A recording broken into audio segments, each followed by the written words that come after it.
Murtinula. Kali ini mengetengahkan episode kelima dengan judul Perguruan Lopanda. Dalam seri ke-125 ini didukung oleh para pemain Ferry Fadli sebagai Arya Kamandanu, Eli Ermawati sebagai Mesin, Refli Lubis sebagai Jaran Bangkal, Suryadin Tanjung sebagai Jaran Lejong, Mamok sebagai Kebo Kluyur, Hari Akik sebagai Empu Hanggareksa, Lukman Tambose sebagai Empu Tong Bajil, Margaret sebagai Dewi Sambi, dan Asdi Suhastra pembawa cerita. Selamat menikmati.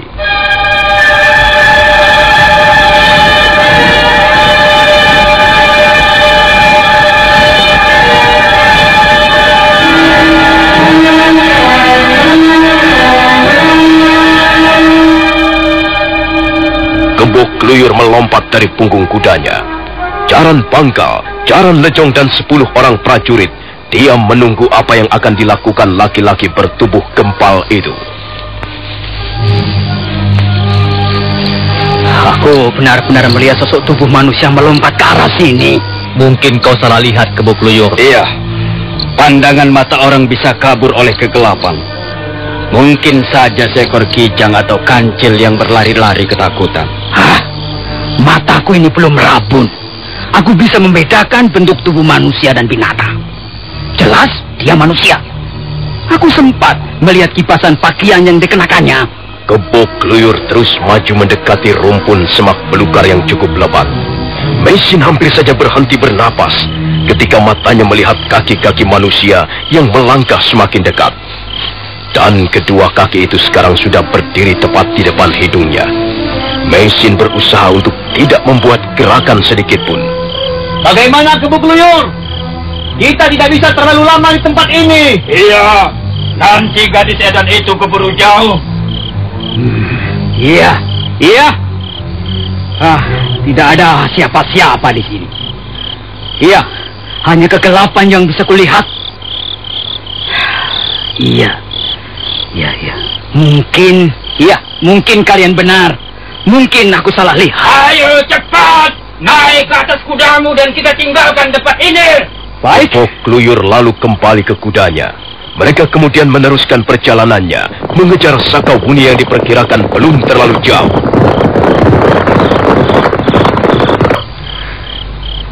Aku harus berhati-hati. Aku tidak boleh melewati jalanan besar. Aku harus menghindari pertemuan dengan orang-orang.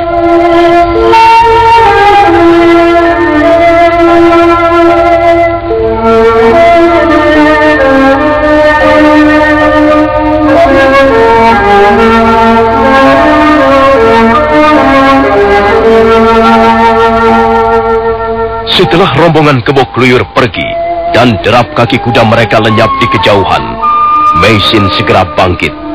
Sambil mencangking buntalan kecil berisi sekedar pakaian dan makanan, wanita berkebangsaan Mongolia itu bergegas melangkah. Bayangan tubuhnya segera lenyap di balik kegelapan malam.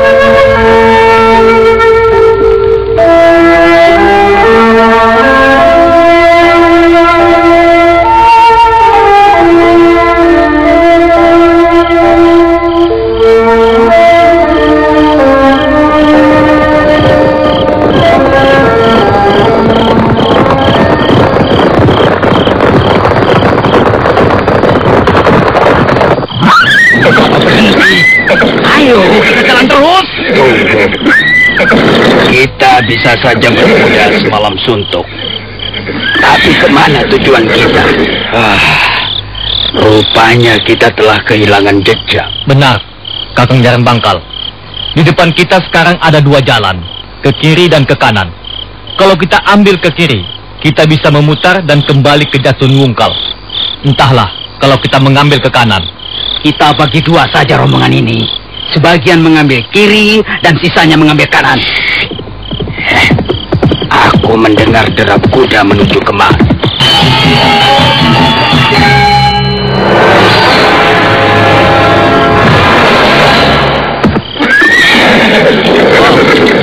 Aku mau lewat. Tuan-tuan harap menepi sebentar. Tunggu. Soal mau lewat itu soal mudah. Sebelumnya kami mau bertanya. Apakah kau melihat seorang penunggang kuda melewati jalanan ini? Dia seorang wanita. Belum lama ini dia kami kejar. Mungkin kau berpapasan dengan perempuan itu di jalan. Sayang sekali. Aku tidak berpapasan dengan siapa-siapa. Kau jangan berdusta pada kami. Mengapa aku harus berdusta? Kau tentulah warga desa Kurawan. Kau bisa berbuat sesuatu yang bisa meringankan tugas kami. Kau katakan saja bahwa kau berpapasan dengan wanita itu di jalan. Dan persoalan ini kami anggap selesai. Lalu kami perbolehkan meneruskan perjalananmu. Bagiku persoalan ini sudah selesai. Tuan bertanya, dan aku sudah menjawabnya. Mau apa lagi? Kau jangan membuat gara-gara. Apakah bukan tuan-tuan ini yang membuat gara-gara? Lancang sekali mulutmu. Kau tidak tahu sedang berhadapan dengan siapa sekarang ini, Aku tidak peduli aku berhadapan dengan siapa. Aku tidak punya urusan dengan tuan-tuan yang terhormat. Tunggu. Awas, kalian semuanya berjaga-jaga. Jangan sampai orang ini dapat meloloskan diri dengan enak. Apa yang kalian kehendaki dariku? Aku tidak pernah mengganggu kalian. Mengapa kalian mengganggu perjalananku? Awas, aku mau lewat. Tunggu, kataku, setan alas. Sikapmu terlalu memandang rendah pada kami. Kalian yang memaki-maki aku seenak perut kalian. Apakah itu bukan berarti juga memandang rendah? Itu sudah sepantasnya kami lakukan. Kami adalah para pendekar, para prajurit Kediri. Kami mengemban tugas dari pemerintah kami. Sedang kau hanyalah orang desa biasa. Sudah bagus kami mau bicara dengan cara seperti ini. Mestinya kau bicara dengan turun dari kudamu dan menekuk muka ke tanah. Oh, jadi begitu rupanya. Kalian agaknya orang-orang yang gila hormat. Tapi sayang sekali, aku hanya akan menaruh hormat pada orang yang juga menghormati apa yang menjadi hakku. Kau turun dari kudamu. Aku sudah tidak sabar lagi bermain kata-kata seperti ini. Cepat turun. Aku akan turun dari punggung kudaku ini. Tapi setelah kalian lebih dulu turun. Cepat. Iya.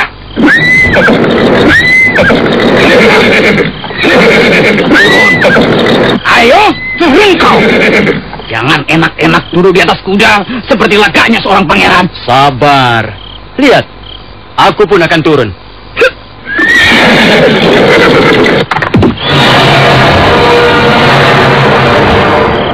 Nah, aku sudah turun. Kita semua sudah turun. Sekarang bagaimana? Apa yang kalian kehendaki? Masih juga belum puas akan jawaban yang kuberikan tadi? Dengar.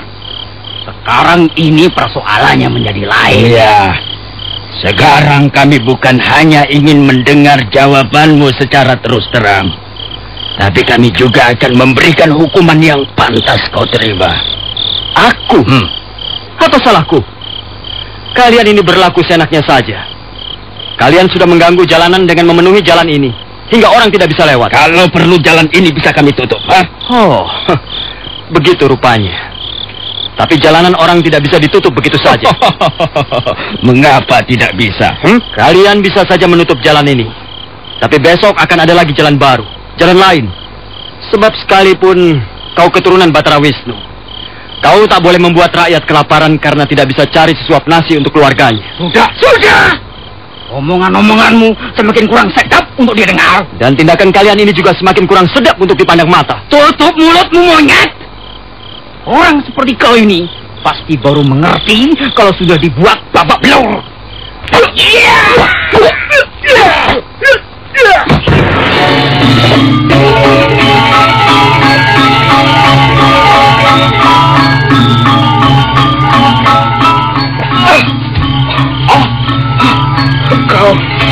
Kau berani memukul aku? Kau mau menunjukkan kepandaianmu rupanya, ya? Kalau kau bisa sedikit menahan diri, aku tentu tidak akan memukulmu. Setan belang, kau akan merasakan balasanku. Gembok keluyur, sambil melompat ke belakang. Tangan kanannya menjamret senjata Kalaranti. Dan sekarang senjata itu sudah siap dipergunakan.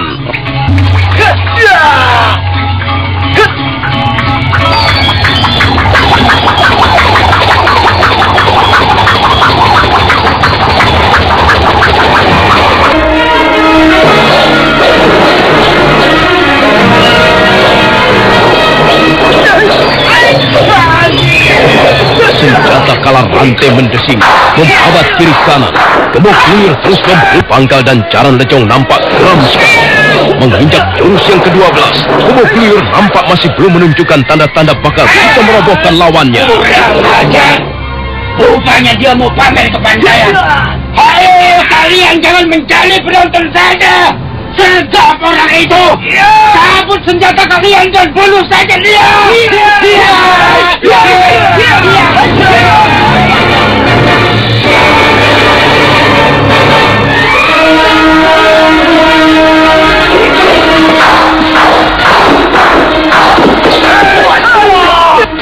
Pertarungan berlangsung lebih sengit. Gemuk-guyur, Jaran Bangkal, Jaran Lecong dan prajurit-prajurit Kediri mengepung laki-laki tak dikenal itu dengan ketat. 13 orang bersenjata menyerang secara bergantian. Laki-laki itu untuk sesaat menjadi kewalahan. Mendadak tubuhnya melempung ke belakang. Dan saat berikutnya, orang itu bergerak bagaikan bayangan. Mereka yang mengepung bagaikan bertarung melawan hantu malam. 20 jurus dengan cepat berlalu, dan mereka semakin nampak kebingungan. Serangan-serangannya bagaikan menerpa ruangan kosong, karena sasarannya sudah berpindah ke tempat lain dengan kecepatan yang sangat tinggi.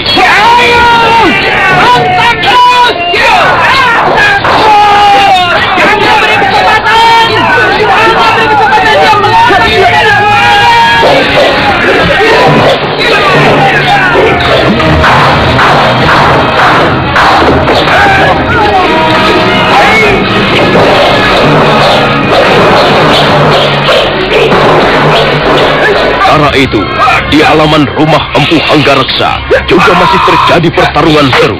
Dengan tongkat pencabut rohnya, Empu Bajil berusaha mengurung dan mematahkan perlawanan Empu Hanggareksa. Lama-kelamaan, Empu Hanggareksa terdesak. Empu Bajil terus memburu dengan ganas. Tapi mendadak, pendekar cebol dari lereng Tengger itu menggeram hebat sambil melompat mundur.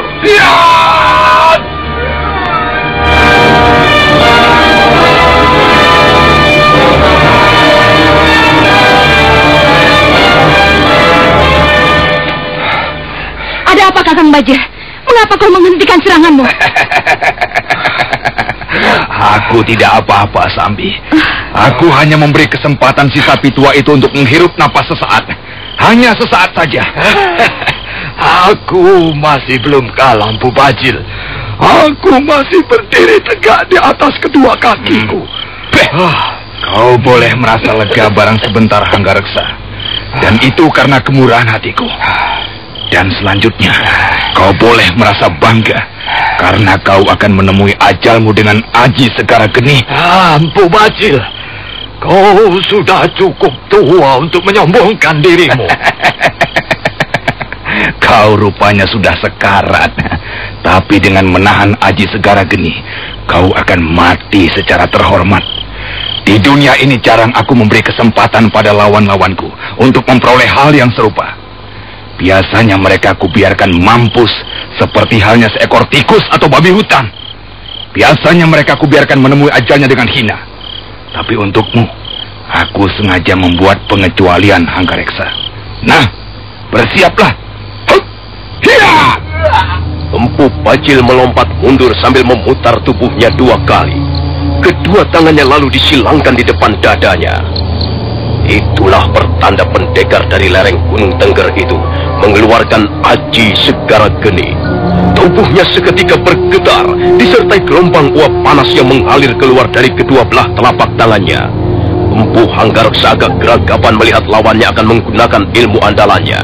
Selama ini dia hanya mendengar dari mulut ke mulut kedahsyatan Aji Segara Geni. Dan sekarang ini, agaknya dia terpaksa menghadapinya sendiri.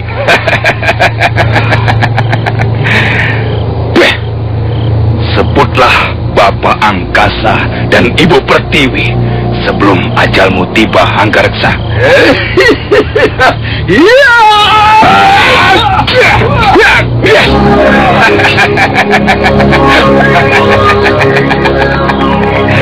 Sia-sia kau menyerang Empu Bajil yang sudah dalam keadaan seperti ini, Hanggareksa. Nah, sekarang ganti kau tahan seranganku ini.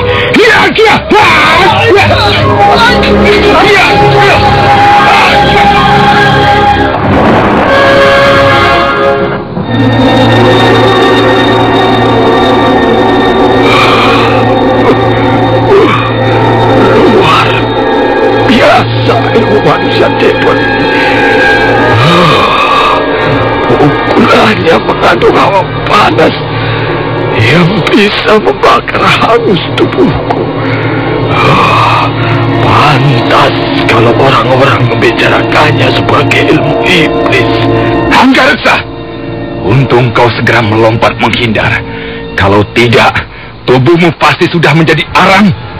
Tapi hal itu tak akan pernah bisa kau ulangi lagi. Agi Segara Geni!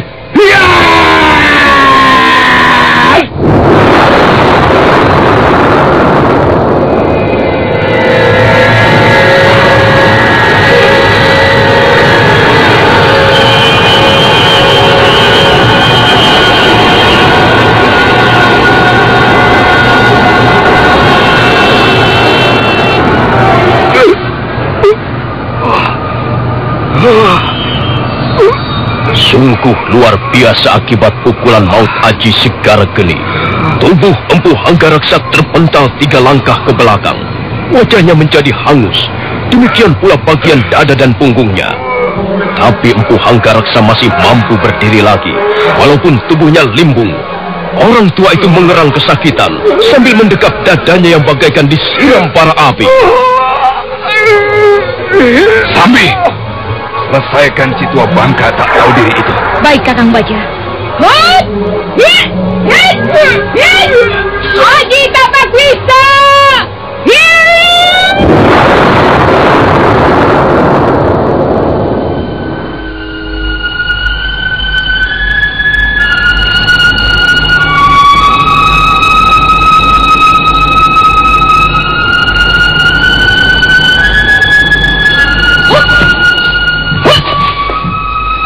Dia sudah mati, Kakang. Lengan kirinya terputus dan wajahnya hampir tak bisa kita kenali lagi. Dia pasti mampus karena tubuhnya bukan terbuat dari batu karang. Sapi tua yang bodoh. Kakang, sekarang bagaimana selanjutnya? Masuklah ke dalam. Geledah seluruh isi rumahnya. Aku akan berjaga-jaga di luar. Dan kalian jangan sampai lengah. Ayo menyebar ke halaman. Jangan sampai ada seorang pun bisa keluar dari rumah dalam keadaan selamat.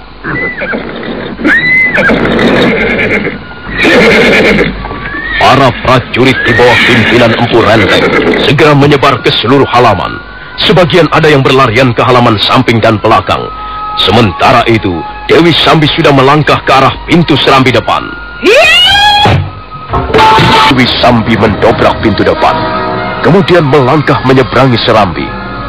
Dia tidak menemukan apa-apa di ruangan yang taram-temaram oleh cahaya lampu minyak kelapa yang menempel di dinding itu.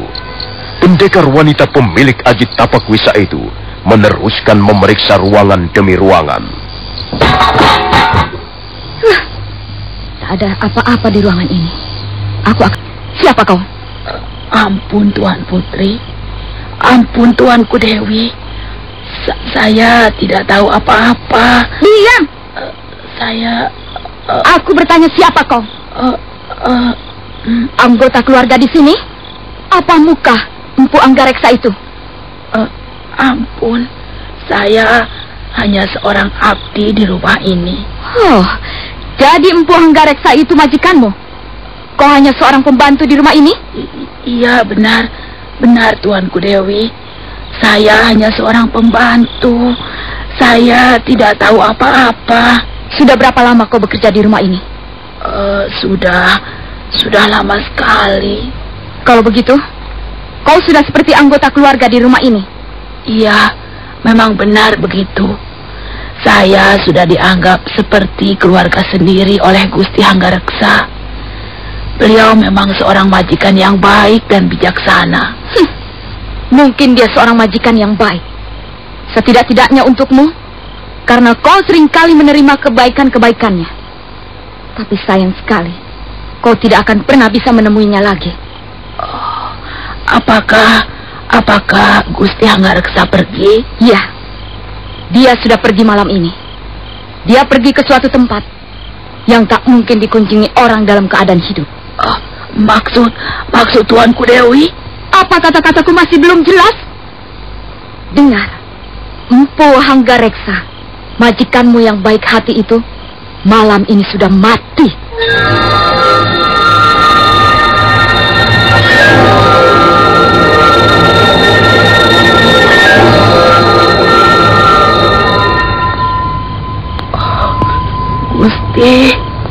Gusti Hanggareksa. Hei, mau kemana kau? Ayo duduk. Gusti. Kau tidak perlu meratapi kematiannya. Kalau kau ingin selamat, ingin tetap hidup, kau harus memberi keterangan padaku. Aku akan mengajukan beberapa pertanyaan dan jawablah dengan jujur. Apa selama ini majikanmu itu menyembunyikan seorang wanita asing? Tidak. Jangan berdusta padaku. Ayo, katakan cepat. Katakan di mana wanita itu? Tidak, saya tidak tahu. Hei, mau kemana kau? Awas! Bahu perempuan tua di depannya ketika mendadak dia mengurungkan niatnya.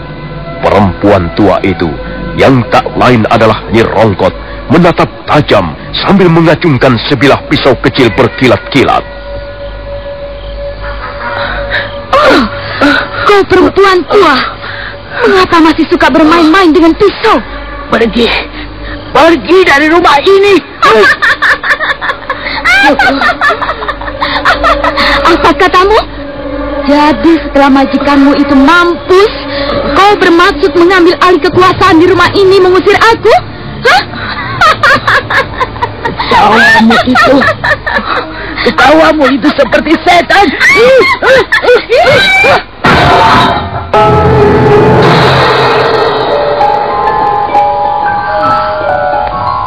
Untung kau hanya seorang perempuan tua. Tapi bagaimanapun kau seorang abdi yang baik. Kau cukup setia pada majikanmu.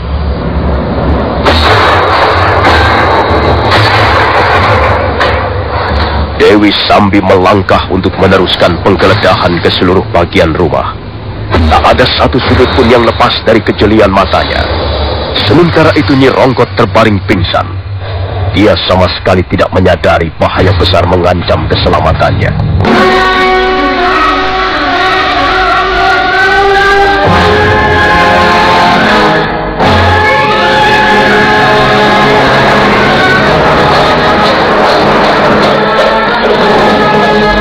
Sementara itu, masih terjadi pertarungan sengit di tengah jalan, tak jauh dari tugu batas desa Kurawan. Bobo Kluyur dan orang-orangnya terus memburu lawannya, yang hanya seorang, yang bergerak dengan cepat sekali bagaikan kitiran.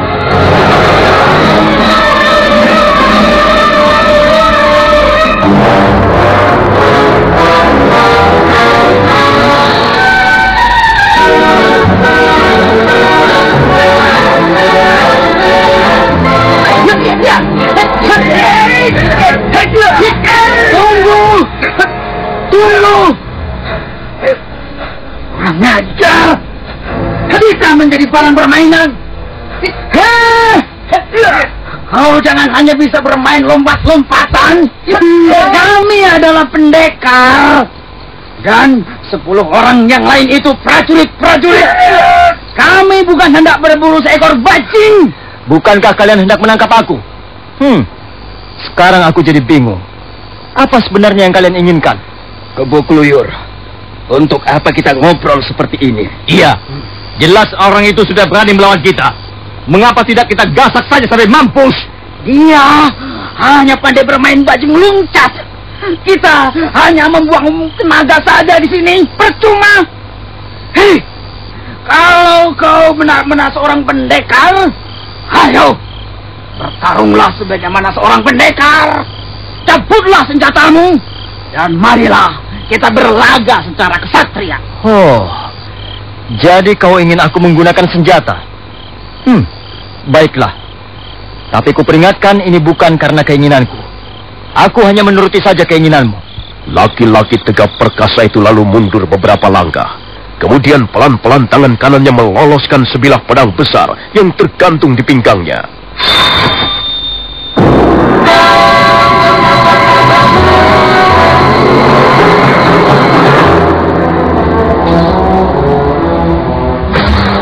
Kebo Kluyur terkejut sekali.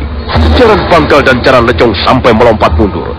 Demikian prajurit-prajurit Kediri terengah-engah keheranan. seketika malam menjadi sangat hening. Dan di tengah keheningan malam itu, sesosok tubuh manusia berdiri bagaikan tertancap di permukaan bumi. Laki-laki itu nampak bukan lagi sebagai manusia lumrah. Tangan kanannya menggenggam sebilah pedang yang bernyala merah. Dan cahaya merah yang ganas itu menyebar ke sekelilingnya, mewarnai pucuk-pucuk pohon pandan di tepi jalan. Rupanya pedang milik pendekar asing itu sekarang sudah jatuh ke tangannya. Benar, Kebo Kluyur. Hati-hati. Pedang itu menyebarkan hawa maut. Ternyata kita bukan berhadapan dengan orang biasa. Siapa orang ini menurut pendapatmu, Kakang Jaran Bangkal? Siapapun dia akan kita tangkap. Iya, benar. Siapapun orang itu adalah musuh besar kita. Kalau kita biarkan, pada kesempatan lain dia pasti akan membuat kesulitan. Kalau memang kalian menganggapku musuh besar, mengapa kalian masih juga tidak berbuat sesuatu? Hah? Kau akan segera tahu apa yang akan kami lakukan. Ayo, bunuh saja orang itu, sekalipun dia bersenjatakan cakra milik Dewa Wisnu. Dia tidak akan mampu berbuat banyak. Dia hanya satu orang. Dia tidak akan bisa mengalahkan kita semua. Ayo, ayo. Ngapa kalian diam saja? Ha? Sergap orang itu, bunuh saja. Iya.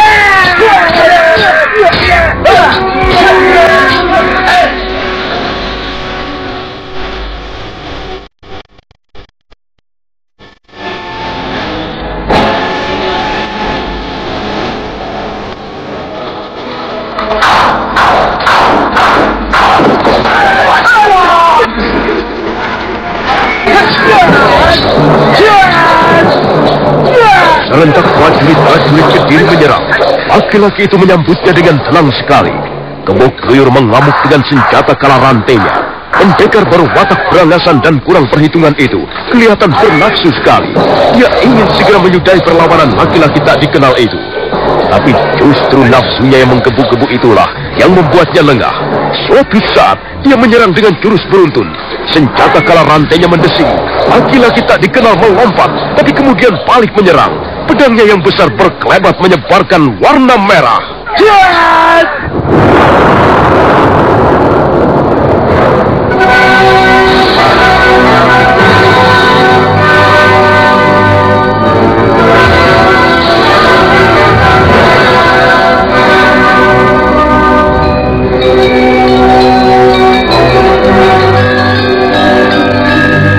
Kebo Kluyur! Kebo Kluyur! Oh, dia sudah mati, Kakang Jaran Bangkal.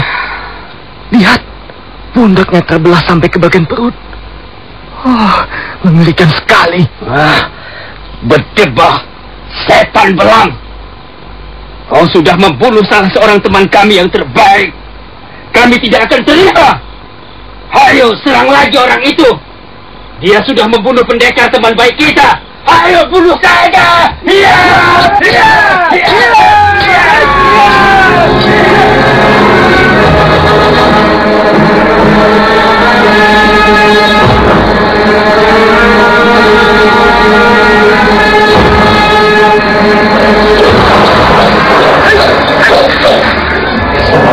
Kembali terjadi pertarungan sengit.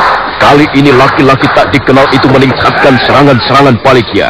Beberapa orang prajurit Kediri segera tersungkur tanpa nyawa lagi. Jaran Bangkal dan Jaran Lecong menjadi cemas. Mereka merasa tak bakal mampu mengalahkan musuhnya, sekalipun jumlah mereka masih 8 orang. Lagi Jaran Lecong. Iya. Kalau dibiarkan terus kita semua bisa mampus di tempat ini. Lalu, bagaimana Kakang? Bagaimana? Kita lari saja. Kita laporkan peristiwa ini pada Tuanku Bajil. Baik Kakang. Ayo lari! Ayo lari! Pastinya ke tempat ini!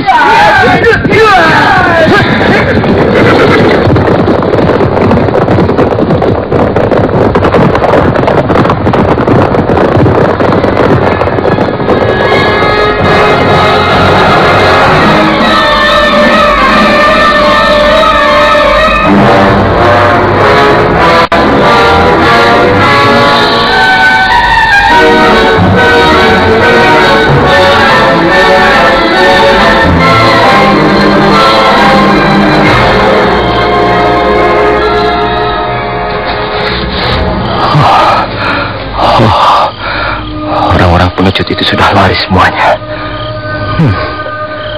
Prajurit-prajurit Kediri.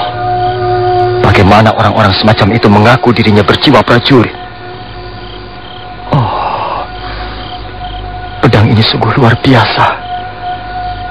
Baru kali ini aku menggunakannya untuk bertarung. Dan dia sudah memakan korban 5 nyawa manusia. Kalau saja mereka tidak segera kabur, benda ini pasti akan meminta korban lebih banyak lagi. Tapi aku merasakan sesuatu yang aneh ketika menggunakannya untuk menyergap orang-orang itu tadi. Tanganku seperti bergetar. Benda ini sepertinya memiliki kekuatan dahsyat yang menghisap seluruh tenaga dalamku. Kalau begitu, pedang ini sebenarnya sangat berbahaya. Dia bisa membunuh orang yang menggunakannya. Benar apa yang dikatakan Mesin. Benda ini memang tidak boleh terlalu lama berada di luar sarungnya. Sifatnya yang liar dan ganas, penuh nafsu membunuh, segera lenyap begitu dia aku kembalikan ke dalam rumahnya. Hei, apa itu? Oh, ada nyala kemerah-merahan di sana. Mungkin ada rumah yang terbakar. Oh, arahnya seperti di rumah Ayahanda Hanggareksa. Oh, jangan-jangan terjadi sesuatu atas diri beliau.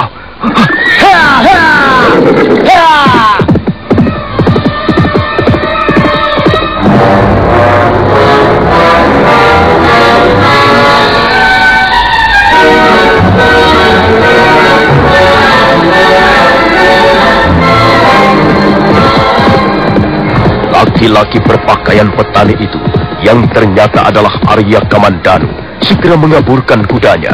Binatang itu berlari di atas jalanan berbatu. Derapnya memecah kesunyian malam.